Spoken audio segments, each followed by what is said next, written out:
Si paring Stubborn, no? Ayan si paring Stubborn, buhay na buhay mga lodi. Tignan nyo yung record, nananalo tayo mga lodi, mapa club. Nananalo naman tayo, nakakapwesto naman tayo kahit paano. Tapos pag bibilan tayo, binabarat tayo. Pero pag bibili sa ibang lahi, kahit na $800 per young bird, putya, bili kayo ng bili. Pero pag sa atin, binabarat nyo tayo. Pangit ba? Wala nang ano ngayon mga lodi, wala nang libre, sorry ha. Pero wala nang libre ngayon, mahal ang patuka.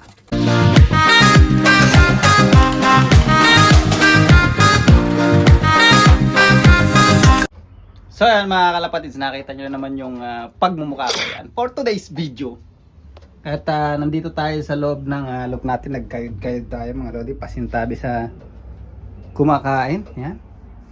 At napakaganda talaga pag maliwanag at ganyan ang bubong. Pag winter maganda yan, pero pag summer napansin ko kailangan nating i-adjust yung bubong ng kalapati natin. Lagyan natin ng mas makapal na tabing kasi pag summer naman sobrang init dito sa loob.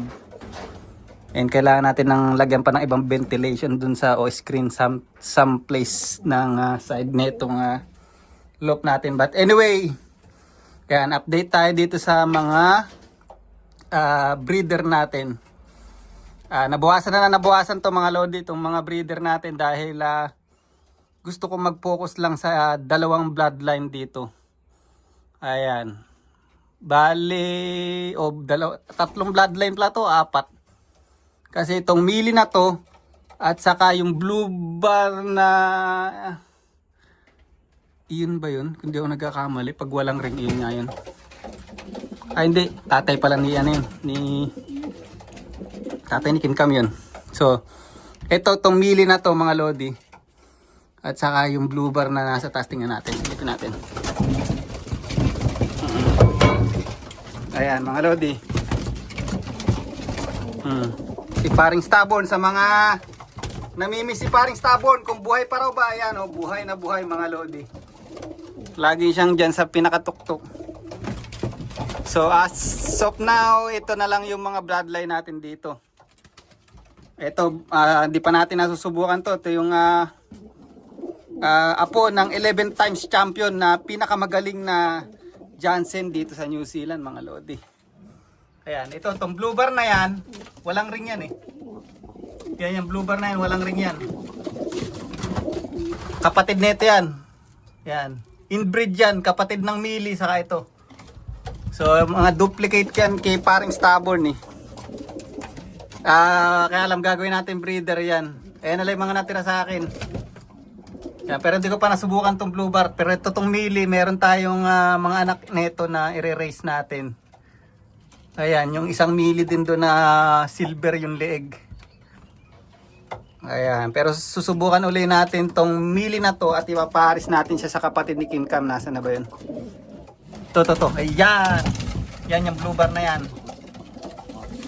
Napakaganda mga lodi. Ito malakas tong Mili na to. Ito tong inbreed ni parang Stubborn. Ayan. Ayan. Mili na yan. Ito yung kauna-unahang inbreed ko. Brother sister kay paring Stubborn. Ayan mga lodi. Ipaparis ko siya rito sa kapatid ni Kim Cam mga lodi na blue bar. At yan ng nanay oh. Yung blue checker na yan. Pero pinaka magpo-focus talaga ako dito sa ibon na pagdating ng breeding season by August. Ito. Ayan. Yung blue bar na yan mga lodi. Yan ang pagpo-focusan natin sa breeding season. Ipaparis natin dun sa finisher ng 1,200 km. Yan. Tatay ni Kim Cam. Ipaparis natin doon yan. Kailangan makarami tayo. Siguro pag mga nakadalawang clutch na ako, 3 clutch dito. Itong hen naman, ipaparis ko siya kay paring Stubborn.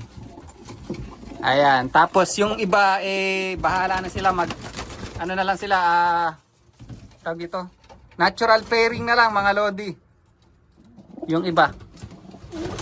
Pero doon tayo magpo-focus tong hen na to. Kailangan makakuha tayo ng marami. Sa August, ang gagawin ko rito, pag nangitlog, payayaya ko agad. Kaya dito tayo nakapokus yan, yung blue bar na yan. Ayan. Yan, si Darna mga lodi, buhay na buhay pa. Yan. Ayan ang paikutin natin. Ito, ang ganda rin ito. Inbreed na to mga lodi. Yan, oh. Napakagandang inbreed mga lodi ni paring stubborn. Buti nakit natin. Tinanggalan ko ng ring yan mga lodi. Pucha, kaya lang nagsisisi rin ako. Kaya ba't ko tinanggalan ng ring? Pero okay na rin tinanggalan ko ng ring kasi kung di ko tinanggalan ng ring, sigurado i-race ko ngayon to pag na-rehome ko. Ayan mga lodi. Napakaganda nila ngayon. Ayan si paring stubborn, no. Ayan si paring stubborn, buhay na buhay mga lodi. Oo.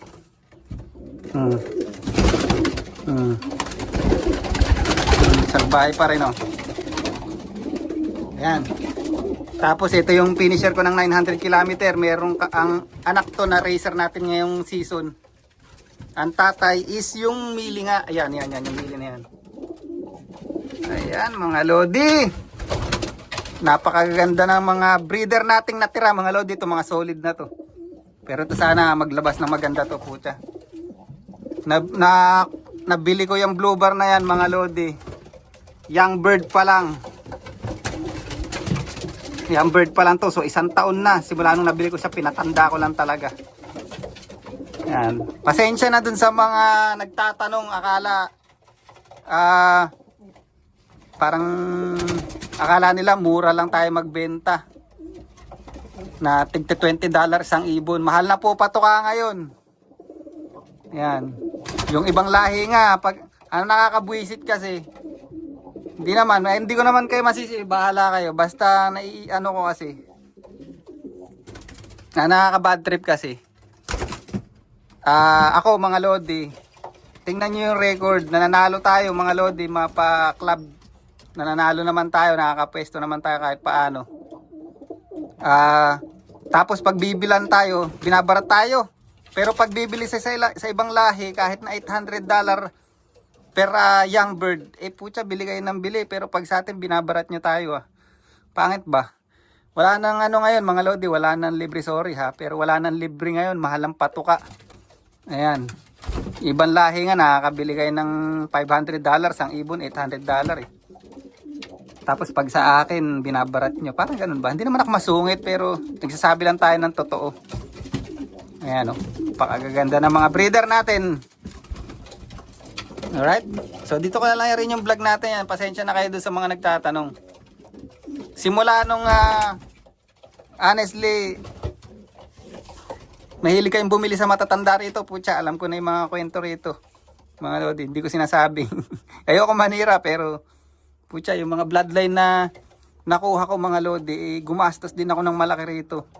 Alam ng ibang Pilipino yan na nakakilala sa akin. Gumagastos din ako sa ibon. Bumibili rin ako ng mahal. Yan mga lodi, muntik pa kami maghiwalay ni Sexy Tari dito sa young bird na to. Yung blue bar na yan. Binili ko yan, napakamahal mga lodi. Hanggang ngayon, hindi ko pa nagamit. 1 taon na. Yan, muntik pa kayo maghiwalay ni Sexy Tari dyan. Pero huwag ka pasensya na dun sa iba na akala mura lang tayo magbenta o kaya binabarat yung ibon natin. Mahal na ipatuka sa gumagastos din tayo sa ibon. Ayan.